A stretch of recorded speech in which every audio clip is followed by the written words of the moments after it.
planar kinetic equations of motion.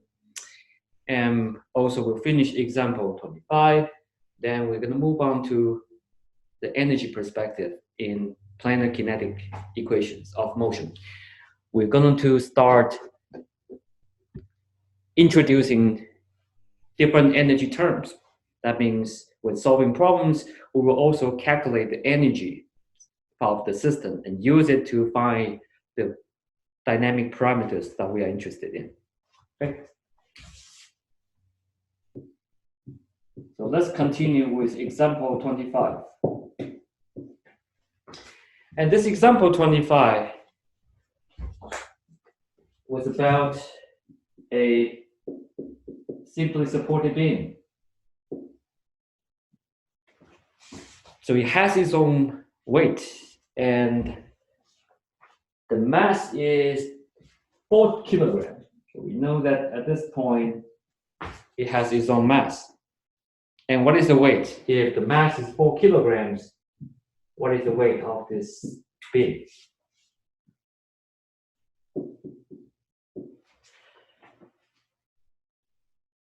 Mass is 4 kilograms. Weight is 4 times 9.81, right? So that is 4 times 9.81. And this is 19 something. 39.24. 9.24 newtons. So this is the weight of this simply supported beam at the center of gravity, of course. Point A and point B right here. Now, at point B, the simply supported beam is supported by a spring with a spring constant being 20 newtons per meter. Now, from structural analysis or even from statics, you know that with the concentrated force loaded at the center of the beam, what will be the reaction at point B? That means because at point A, it is a hinge support, and point B is a spring. That means both point A and point B will be subjected to forces, right? That's what we call force equilibrium. And how do we know the force acting at point B or the reaction at point B? You can take the moment equilibrium at point A, and because point B is 12 the distance from point A, which is back to center of gravity, therefore we know that the reaction at point B is just half of the weight, correct? We know. You must know how to do that, which means that at point B, there's a reaction. RB is just nothing but weight over 2, which is 18.1.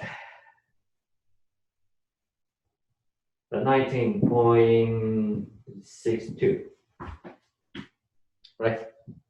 19.62 newtons. That's the reaction we know. So we have the weight and also this.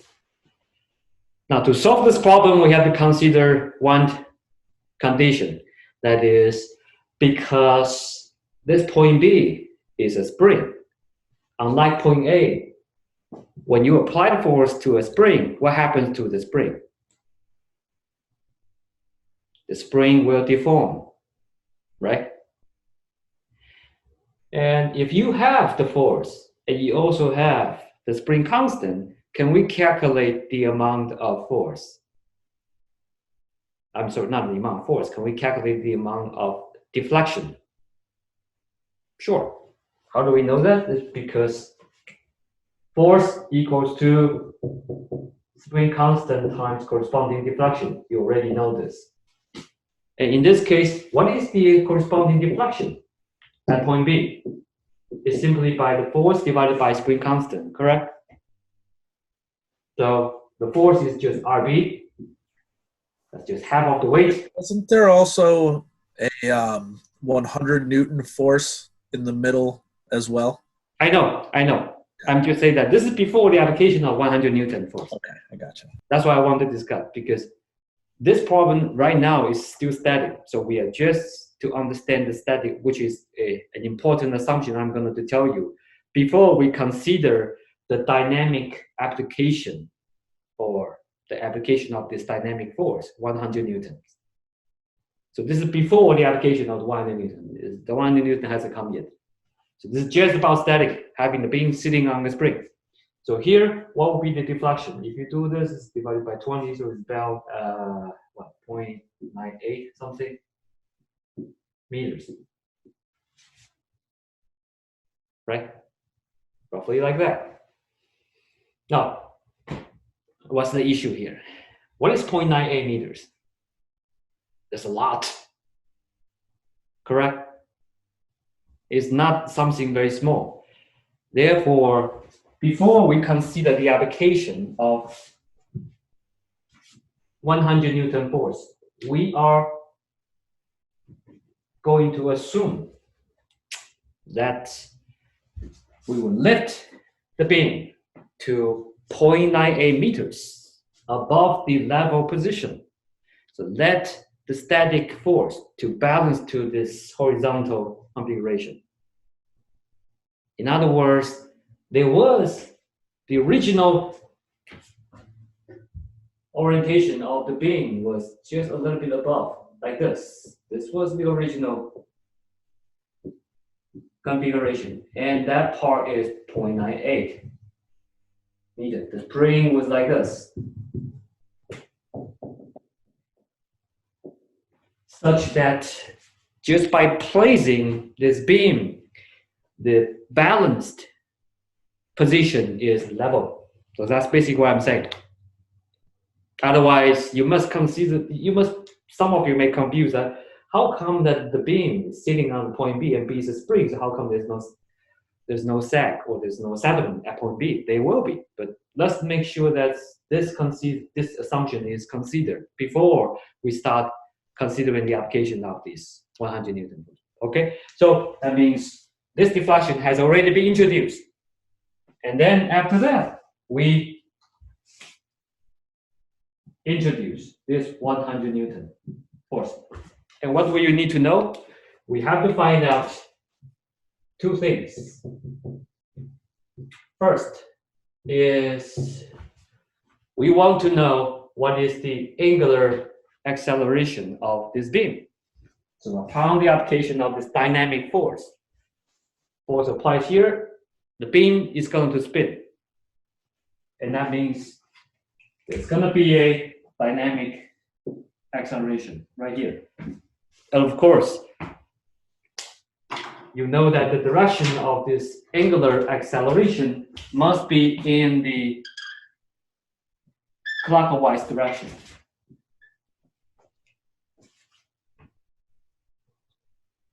Right? There's no way that when the force is applied downward and the beam is moving upward.